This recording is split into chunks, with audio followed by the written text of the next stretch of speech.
Hey everyone, welcome to Mid-Ohio for round 4 of the F1600 Championship. Our last race was a non-championship event at Montreal, where we spent one race working our way back through the pack from last place. In the second race, we fought our way into the top 10 from about 12th place. It was a really welcome result after having such a miserable race, miserable weekend at VIR. So we've built up some momentum, we've recovered from that disappointing weekend. And we'd like to continue that momentum this weekend and going into Mid-Ohio. We're starting in a decent position in 11th place.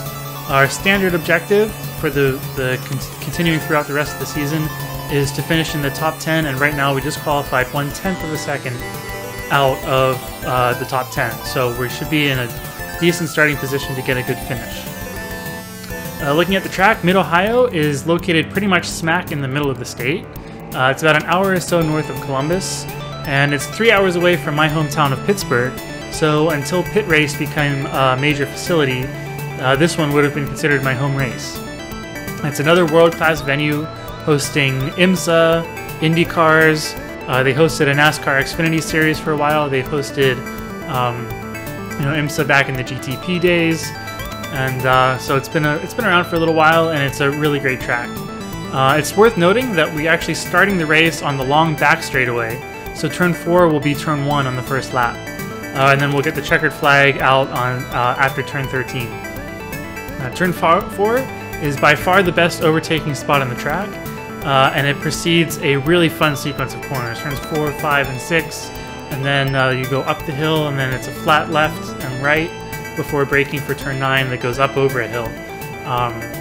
So it's one of the most fun sequences that we're going to go through this season.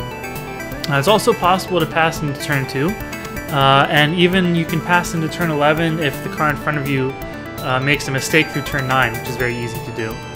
So we're starting in 11th, trying to get into the top 10, and we've got a lap and 2 corners to warm the car up, so let's jump ahead to take the green flag. So we're formed up, we're coming out of the keyhole to take the green flag. You can see the pace car up ahead is going to pull off to the right, and then we'll get the green flag from the starter stand right in front of us. And the green flag is out. The car in front of us gets a good start. That blue Van Diemen and the red Piper of Joel Haas touch, which gives us a gift of a spot. Going into turn 1, everything looks nice and clean so far. Got cars on the outside, now cars on the inside.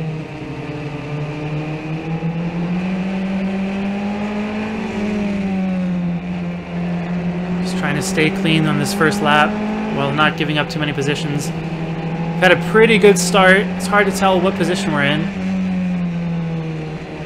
I think we're in 10th place right now.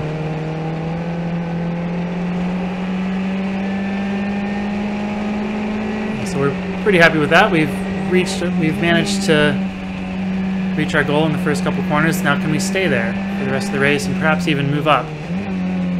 It looks like this pack of cars, the entire field is all bunched up, which is kind of unusual, but hopefully we can take advantage of it. They seem to be sneaking away just a little bit as we come into turn 1 for the first time. It's a very tricky corner, that one. It's very fast, and if you miss your turn-in spot by an inch, then it seems like you have really bad consequences. Keyhole, trying to get a good exit so we can use this draft. It's going to be draft is going to have a large effect with all of these cars right in front of us.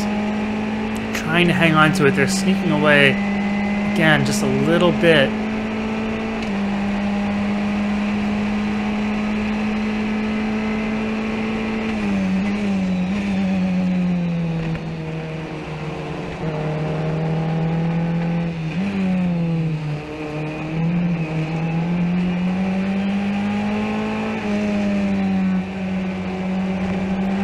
Still doing a good job of staying with them.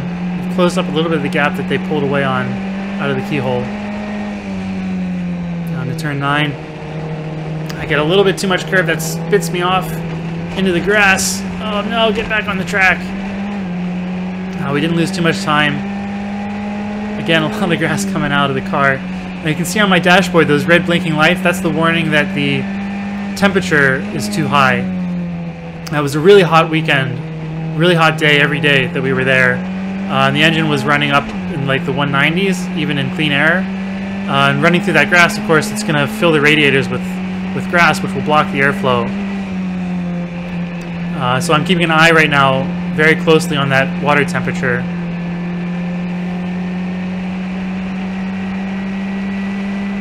See, we've got a little bit of clean air.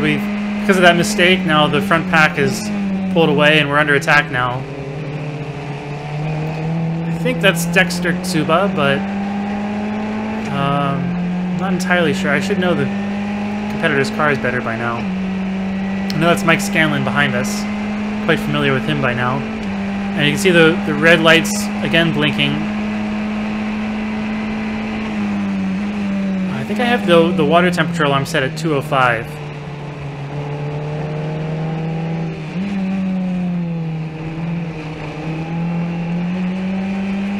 And I know a lot of people have been saying that the Honda engine is very reliable, except if it overheats. And if it overheats, then the engine is done. So we want to keep a really close eye on that. Trying to get this position back, also trying not to overheat the engine.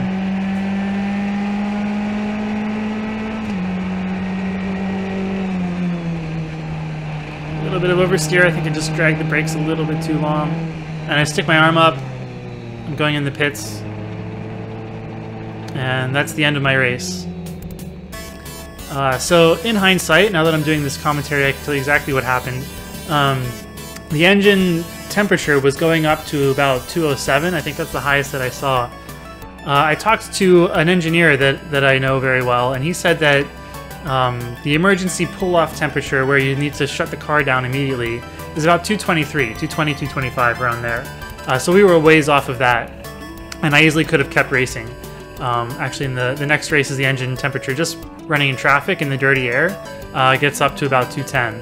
So what I thought was, this mistake that I made where I collected all the grass in the radiators ended our race. It was actually just my own inexperience and lack of knowledge of what the engine could take that ended the race. So it's disappointing. I think we definitely edged.